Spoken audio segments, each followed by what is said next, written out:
Saksakalyan gunarnavasya Vande Guru Sri Charanarabindam.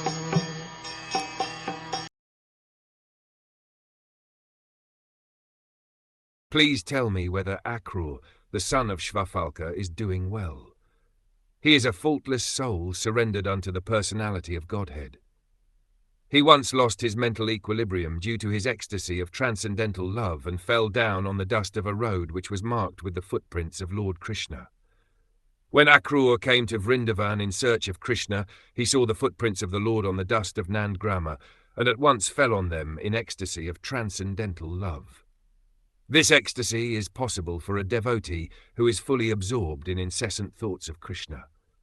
Such a pure devotee of the Lord is naturally faultless because he is always associated with the supremely pure personality of Godhead. Constant thought of the Lord is the antiseptic method for keeping oneself free from the infectious contamination of the material qualities. The pure devotee of the Lord is always in company with the Lord by thinking of him.